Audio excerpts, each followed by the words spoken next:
What's up, Thomas nerds? It's Trackmaster Tomy. So there have been many variations of Tomy and Trackmaster Thomases. There's been Hit Toy Company Thomas, there's been Trackmaster 2 Thomas, and even a Slippy Sodor Thomas.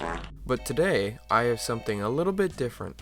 Here is my custom Railway Series Thomas based on the actual illustrations. Let's just get right into how I made him.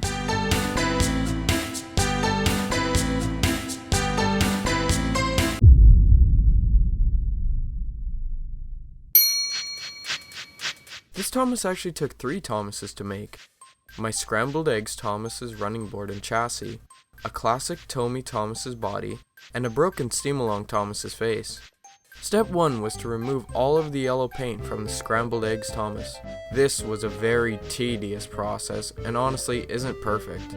There's still a little bit of yellow paint behind the buffers, but it is what it is. Step 2 was to paint the face. I grabbed my spare broken Steam-Along Thomas's face and used rubbing alcohol to remove the eyebrows and pupils.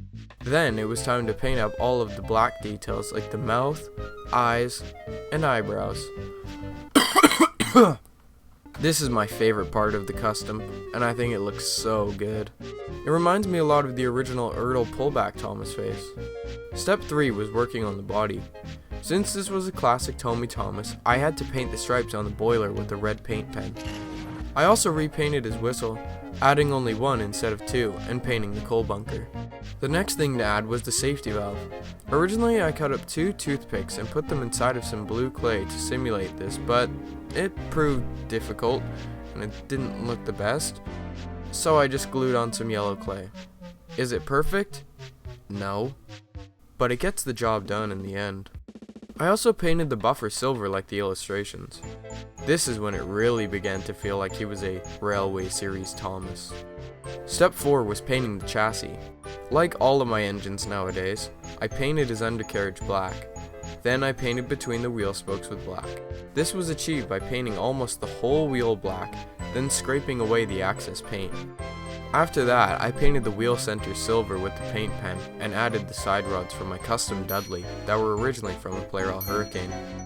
And with that, Railway Series Thomas was complete. I am so happy with this custom. It's quite a simple custom, but I think it looks really good. Imagine if Playrel releases something like this for the 80th anniversary.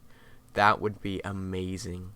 I really love how the face came out, and the silver buffers make it feel very Railway Series-esque. The only thing I'm not the most pleased with is the paint I used to cover the original whistle and the safety valve. Maybe in the future I can redo them, but I think they're fine for right now. Let's give Railway Series Thomas his first run.